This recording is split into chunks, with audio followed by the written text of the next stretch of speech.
अस्सलामु अलैकुम वरहमतुल्लाहि वबरकातुहू। मोहतरम नाज़रीन इकराम, ख़बरों की खबर में आपका इस्तक़बाल है। खैर मक़दम है देश और दुनिया की ताज़ा तरीन ख़बरों के साथ। मैं हूँ आपको दोस्त अबरारुल हक।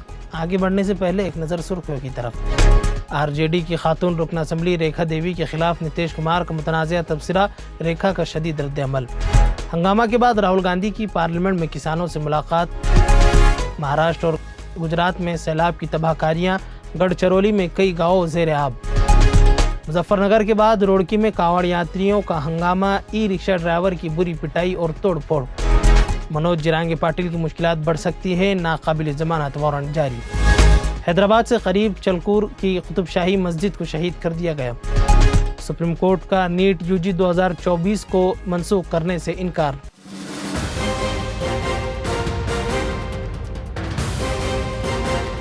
ये है खबरों की खबर और आप देख रहे हैं खबरों की खबर टीवी। नाजरीन, बिहार के वज़ीर आला नीतीश कुमार एक बार फिर रियासती असम्बली में अपना आपा खो बैठे और आरजेडी की रुकन असम्बली रेखा देवी पर मुतनाज़ा तबसरा कर दिया। नीतीश कुमार ने रेखा देवी पर मुश्तल होते हुए यहाँ तक कि कह दिया है कि औरत हो कुछ जानती नहीं हो। इस बान पर सख्त रद्द-ए-अमल जाहिर करते हुए रेखा देवी ने कहा है कि वज़ीर आला एक खातून से किस तरह बात की जाती है ये तहजीब भूल चुके हैं। हंगामा आरई को देखते हुए स्पीकर असम्बली ने ऐवान की कार्रवाई को मुलतवी कर दिया। पार्लियामेंट के बाहर आज काफ़ी शोर देखने में आया। दरअसल लोकसभा में अपोजिशन लीडर और कांग्रेस लीडर राहुल गांधी ने किसान लीडरों को पार्लियामेंट में अपने दफ्तर में मिलने के लिए बुलाया था, लेकिन उस वक्त हंगामा बरपा हो गया जब किसानों को पार्लियामेंट में दाखिल नहीं होने दिया गया। ताहम हंगामा और एहतजाज के बाद किसान लीडरों के 12 रुकनी वफ्द ने लोकसभा अपोजिशन लीडर से मुलाकात की। किसान रहनुमाओं से मुलाकात के बाद राहुल गांधी ने कहा कि हमने अपने मंशूर में कानूनी ज़मानत के साथ MSP का जिक्र किया। हमने अंदाज़ा लगाया है और इस पर अमल दरामद किया जा सकता है। हमने अभी एक मीटिंग की थी जिसमें यह तय किया गया था कि हम अपोजिशन इत्तेहाद के दीगर लीडरों से बातचीत करेंगे और हुकूमत पर दबाव डालेंगे कि वो मुल्क के किसानों को MSP की कानूनी ज़मानत दे। महाराष्ट्र और गुजरात में बारिश के बाद सैलाब की तबाहकारियाँ देखने में आ रही हैं। गढ़चिरौली में जहाँ कई देहात ज़ेर आब आ गए हैं, वहीं गुजरात के ज़िला कच्छ से भी खबरें सामने आ रही हैं। ख्याल रहे कि महाराष्ट्र के गढ़चिरौली ज़िले में गुज़िश्ता कई दिनों से हो रही मौसलाधार बारिश की वजह से नदी नालों में तुग़यानी है और सैलाब के बाइस 15 के करीब देहात पानी में डूब चुके हैं। वहीं आमद और रफ्त में भी काफ़ी मसाइल का सामना है। कांवड़ यात्रा शुरू हो चुकी है और मुजफ्फरनगर के बाद उत्तराखंड की रोड़की में कांवड़ यात्रियों का हंगामा देखने में आया।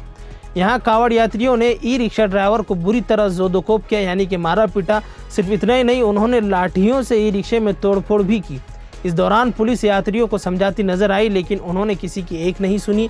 जख्मी ई रिक्शा ड्राइवर को अस्पताल में दाखिल कराया गया है। महाराष्ट्र में पुणे की एक अदालत ने मंगल को 2013 के धोखाधड़ी के एक केस में मराठा रिजर्वेशन कारकुन मनोज जिरांगे पाटिल के खिलाफ एक गैर जमानती वारंट जारी किया है। उनके वकील ने ये इत्तला दी है। जिरांगे रिजर्वेशन के मुतालबे को लेकर 20 जुलाई से जालना ज़िले में गैर मुअय्यना मुद्दत तक के लिए भूख हड़ताल पर हैं। 31 मई को उनके खिलाफ नाकाबिल ज़मानत वारंट जारी होने के बाद वो अदालत में पेश हुए थे। उसके बाद अदालत ने गैर ज़मानती वारंट को मनसूख कर दिया, लेकिन उन पर 500 रुपये जुर्माना भी आयद किया गया। जिरांगे के वकील ने कहा है कि मंगल को जुडिशल मजिस्ट्रेट के सामने केस की समाअत होनी थी, लेकिन चूँकि जिरांगे उस वक्त भूख हड़ताल पर हैं इसलिए वो हाजिर नहीं हो सके। निम्बालकर, जो कि उनका वकील है, उसने कहा है कि हम उसे अदालत में पेश करेंगे और गैर ज़मानती वारंट को मनसूख कराएंगे। जिरांगे और दिगर के खिलाफ 2013 में ताज़ीरात हिंद की दफ़ा 420 यानी कि धोखाधड़ी और 406 मुजरिमाना एतमाद की खिलाफ वर्जी के तहत मुकदमा दर्ज किया गया था।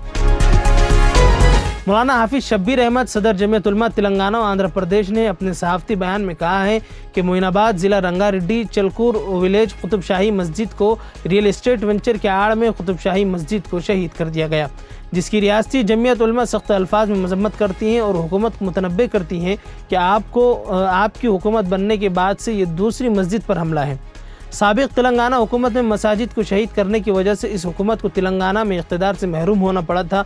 तेलंगाना की आवाम ने कांग्रेस को सेकुलर हुकूमत समझकर इक़्तिदार सौंपा, मगर अफसोस उनके दौर इक़्तिदार में भी मसाजिद शहीद होती रही हैं।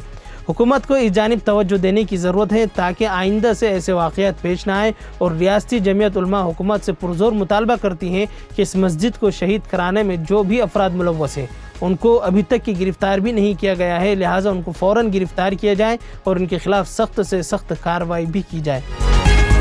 नई दिल्ली सुप्रीम कोर्ट ने मंगल यानी कि 23 जुलाई को पेपर लीक और बेज़ाब्तगी की बुनियाद पर नीट यूजी 2024 के इम्तिहान को मनसूख करने से इनकार कर दिया।